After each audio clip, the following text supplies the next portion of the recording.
Hello and welcome to a new segment on our R Studio and R series for Biology 170. My name is Israel del Toro, and today we're going to be talking about R Markdown and R Markdown documents. We want to talk about four key things altogether. First, what is an R Markdown document? How do you create one? How do you enter code into R Markdown? How do you annotate this code? And then ultimately, what do you mean by knitting an R Markdown document? R Markdown documents are really great for a couple of reasons. First, they allow us to integrate all of our code, outputs, and figures into a single document. So rather than having to upload all your data set and run through the analyses, sometimes which may be quite lengthy, you can just show a person your R Markdown document, and then you have everything you need in that one place, including your code, your figures, your annotations, your outputs, all that good stuff. For those of you in Bio 170, R Markdown documents are important to know because this is how you're going to be turning in your assignments this term. So kind of an important thing to know how to successfully do that. All right, let's get started by creating an R Markdown document. So here is our regular RStudio opened window. And to create a new R Markdown document, all you'll do is go to File, New File, R Markdown. When you open this new file, you get prompted to provide this file with a title, an author. Sometimes I like to title with the date. So we can do R Markdown trial. And you can also choose what you want your output to be, whether you want it to be an HTML format, which will open up with any browser, a PDF, which will open up with Adobe products, or even a Word document, which will open with Microsoft Word. For today, let's go ahead and just play with HTMLs. Once you click OK, you'll see that a default R Markdown document is opened for you. And it already has code built into it. If we wanted to, we can just go ahead and knit that, and all of this code and analyses that was built into this file would be included and built into a single Markdown document. However, we're going to try and build our own, and we're going to define some things along the way. If you look at lines 1 through 6 here, this is just the information associated with this Markdown file, including the name that we just gave the file and the author and the date. Below it come all of these lines of code and funny colors, and we're going to break down what each one of them means.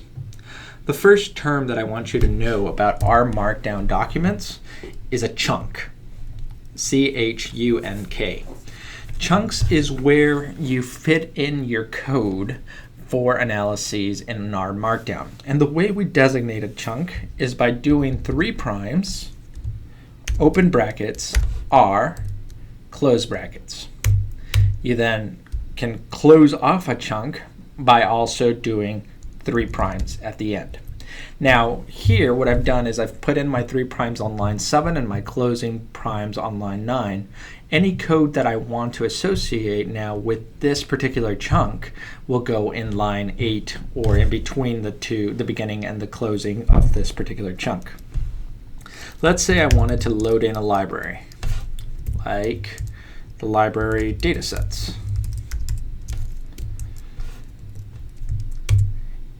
Within this library, I might want to access a dataset like insect sprays.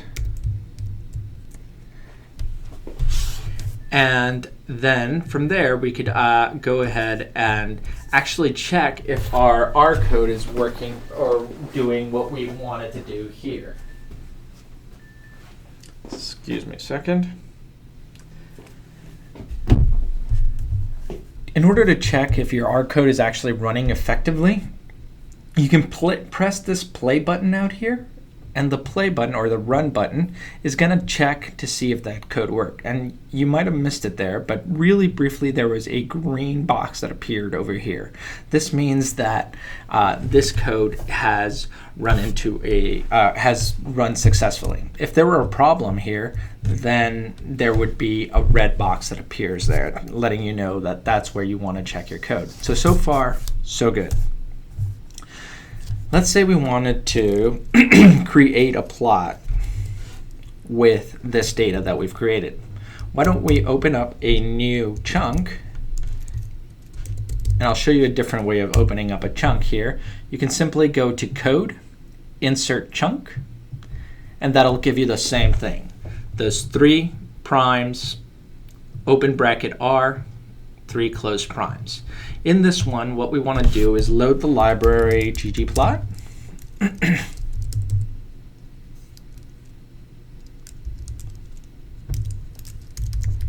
or ggplot2, sorry. And we're going to try and create a plot with the data that is inside of insect sprays. But before we do that, maybe we want to look at the data inside of insect sprays.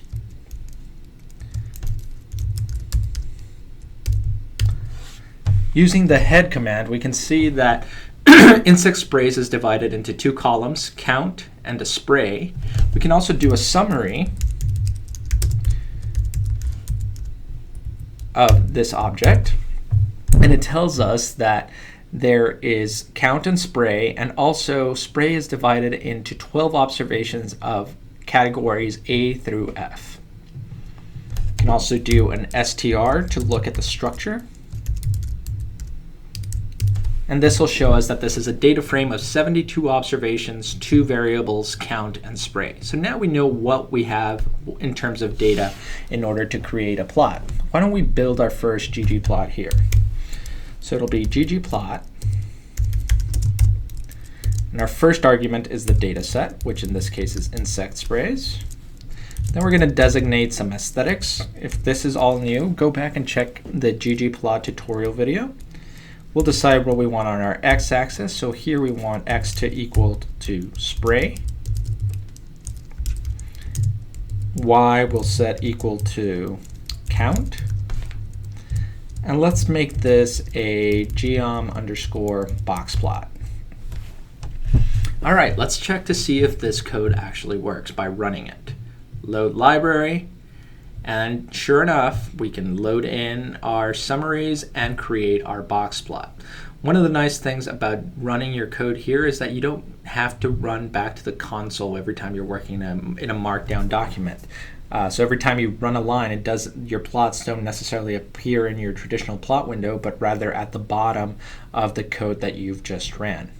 So it looks like everything that we need is in here now to create our first Markdown document. But there's not a lot of information here yet. One last thing I want to talk about is annotating an R Markdown document. You can do that by typing outside of the chunks. So for example, in line 11 here, line 11 doesn't correspond either to the first or the second chunk. So we can use this line, or we can insert additional lines to write out some information. And you can write out information just in simple text, like the following lines make a box plot. Or you can give the chunks individual headers by using hashtags or pound signs. So here we might use 2 pound signs to call this first chunk load data. Okay. And you'll notice that the hashtags outside of the chunks are marked as a different color just for ease of viewing in RStudio. All right, so now we have our R Markdown document annotated and all of the code seems to be working in it. Let's go ahead and wrap up by knitting it. To knit an R Markdown document, you're simply going to use the drop-down menu that's just above here in knit. You click on that guy and it gives you 3 options: knit to HTML, knit to PDF, or knit to Word. We're going to keep things simple today and just knit to an HTML. If you're planning to knit to a PDF, there are several other dependent packages, some of which can be quite large, that need to be installed. So keep a mind out for that. I also sometimes like to cheat a little bit and knit to Word, where I can edit my Markdown document a little bit more and then more easily convert it to a PDF. So it's just a little bit of a workaround. Once I hit knit to HTML, I'm prompted to save this file. I'm going to just call this Markdown example. Click Save, And now automatically what just happened here is all that code ran through the console, and now it's all being displayed in this single HTML document, which can open up in a browser or as a new window. And if you look closely, all the code that we just wrote is embedded into here, as are the outputs for head, for summary, for str, and most importantly, that final plot, that box plot that we wanted to create, showing the count of insects across different types of mosquito sprays. All right, so that sort of gives you a brief intro to R Markdown. Give it a try. It's an important tool to know, and it's an important way of effectively communicating your code. So without anything else to add, I'll go ahead and stop there for today. Cheers.